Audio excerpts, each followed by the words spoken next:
So we've now actually done our listening bit. We've been patient-centered. We've listened to what our patient is here for.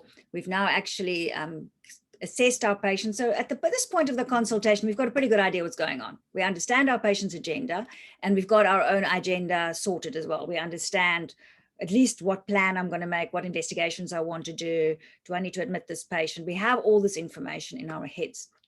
And now what we want to do is we're now going to start getting to that part of the consultation. We want to engage the cooperation of our patient in terms of getting to creating a treatment plan. So this is called the handing over. So you can almost see it as in the beginning, the patient comes and they hand over a package to you. You take the package, you unpack it while you're assessing and diagnosing and thinking. And now we want to hand that package back to the patient. So we want this to become the patient who is running his treatment program, and me as a doctor is just giving him the information that he needs. And this is also from the inner consultation. So what I want to do before I just talk a little bit about a couple of points in terms of the handing over is around the communication skill that makes all the difference at this point. So when we talk to people, we actually have extraordinary power. And one of my favorite books, very worthwhile reading, is called Conversations Worth Having.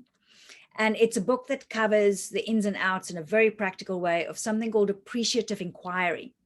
Now, those of you that are DCSTs or works in the world of mentoring or even in the DOH, AI, Appreciative Inquiry has become quite fashionable. You hopefully even have had some sessions on it.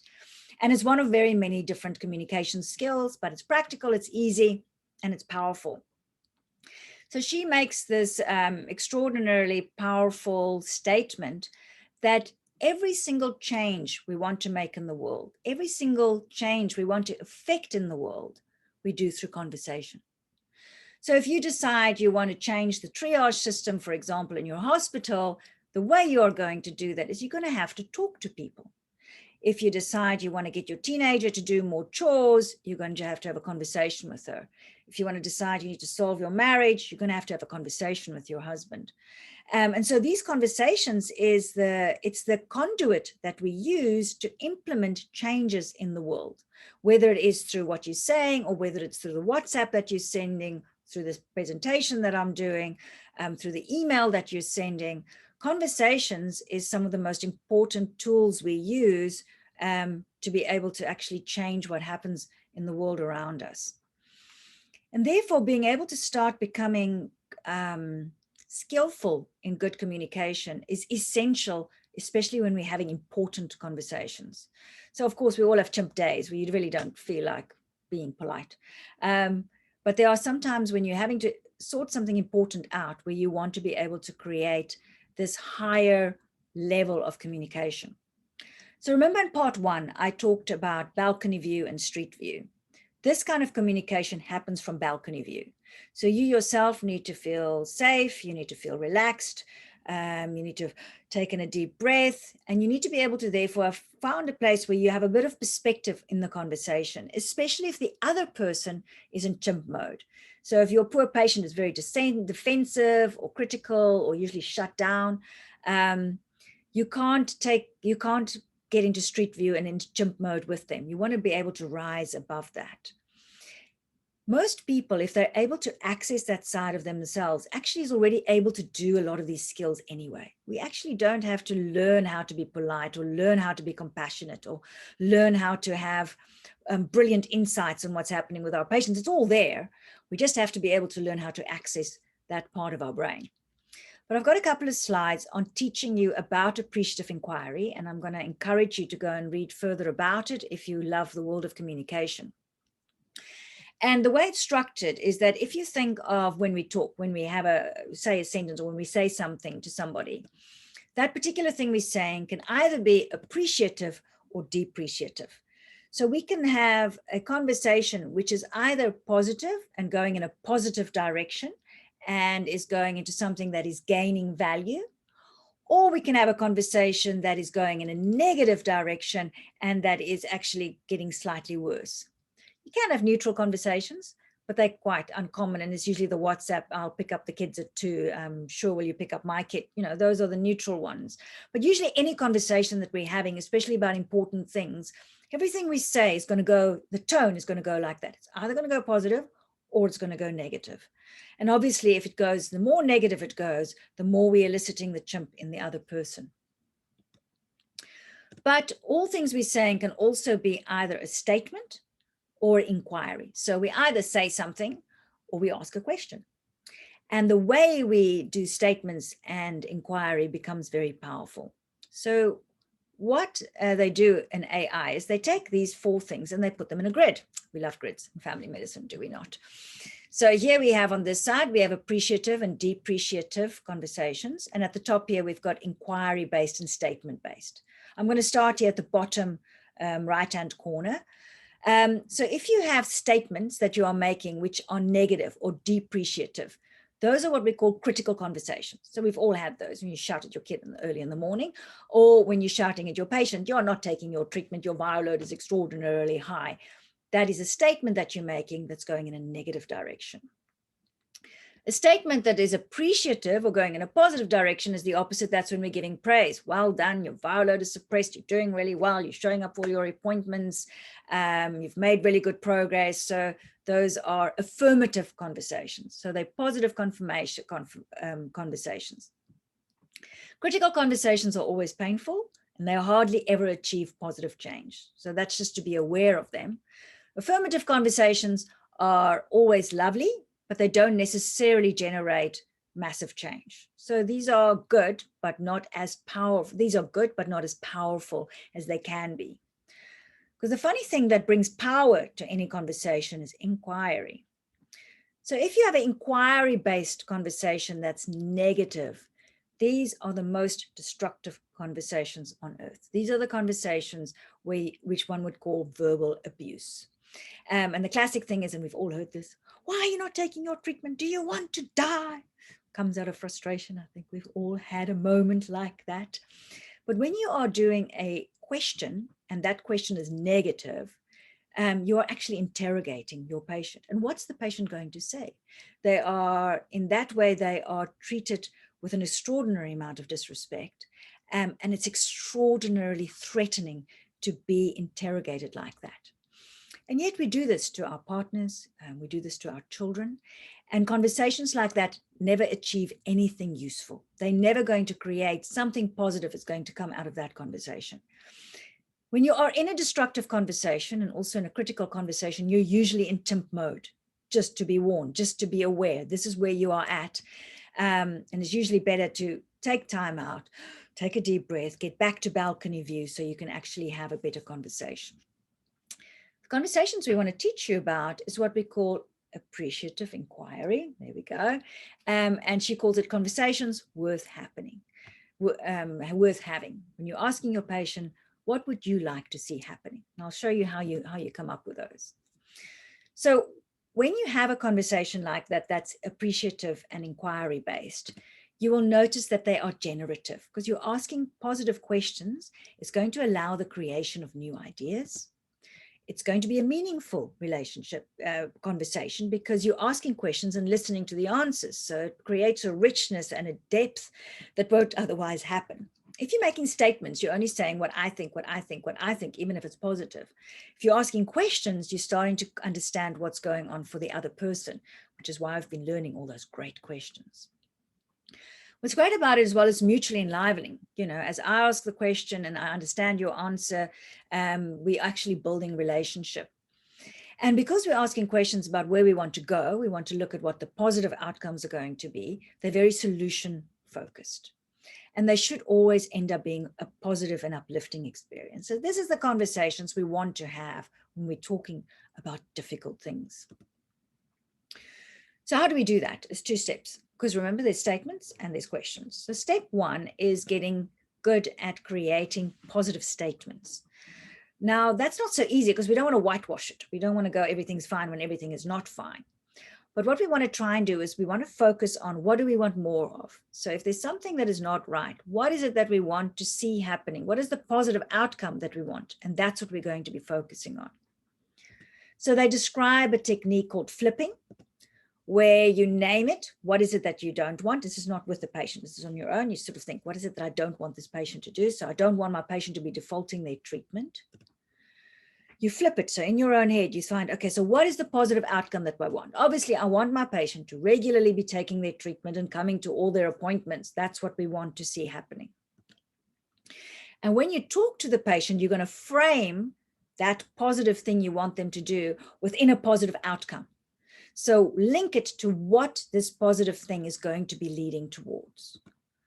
So when I'm talking to my patient, instead of saying to them, why don't you take no treatment? You're going to die.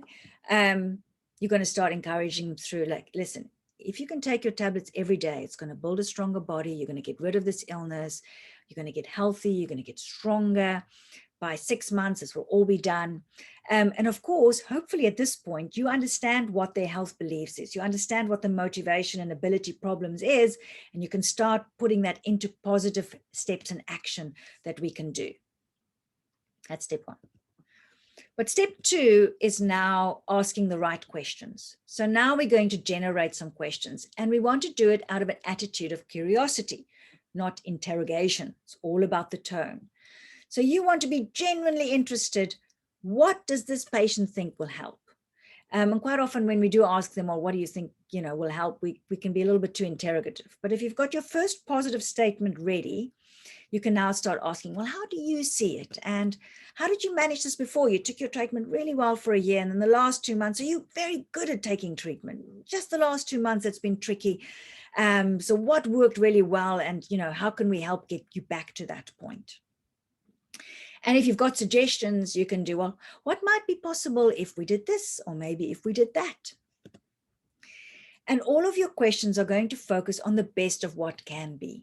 You're going to have a little bit of trust in your patient. Even when you don't trust your patient, you're going to find a little bit of a way of what can I trust my patient to actually be able to do. So those are just techniques for communication. And you can see I'm scratching the surface. You're going to do your own reading and your own training. And you can practice these. You can practice these on your family life. You can practice these in meetings at work. You can practice these especially when you're writing emails or when you're writing WhatsApps and you're wondering how to approach this issue. Think positive statement, generative question. And you might start having a very different kind of meeting and a very different kind of WhatsApp conversation about stuff that needs to be sorted out. But now out of this, we're now going to put together our treatment plan. And here's another question that comes out of it, where you actually want to start asking your patient, right, I've got some ideas. I think I know what we're going to do. Is there anything particular that you want? What do you want? What would you like to see to happen? It's a very powerful question. And some patients don't always know at this point. They're like, no, I'm happy with whatever you say, doctor. I just want to get better. That's already what they want. So you want to start engaging and helping them determine what is it that they want. And now you're going to look at being able to hand over a treatment plan to your patient. So you can say, well, I have some ideas. This is what I suggest we do. And what I love to do is in our MDR clinic, we've created an MDR patient clinic card that they carry. It's got all the MDR information on it. And in it, you can write. So I like to write the treatment plan in the card. So I can say to the patient, okay, we're going to do this. We're going to do this. I need you to do this for me. I need you to cough every month at these places. I'm going to see you again on this date. And on the front, there's usually an overview. This is going to be an 18-month plan, or it's going to be a 6-month, 9-month plan. And it's helpful just at one stage to get a little bit of a buy-in from your patient. What do you think? Do you think this is going to work for you? Are you going to be able to manage this? Does this feel doable?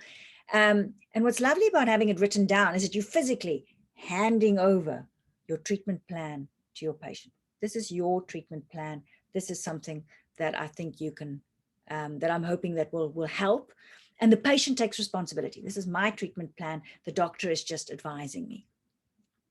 And you can see it's through everything you've done throughout your consultation, which will make it more and more possible for your patient to go, yes, that's right. That's my treatment plan. I am going to take responsibility for this treatment plan.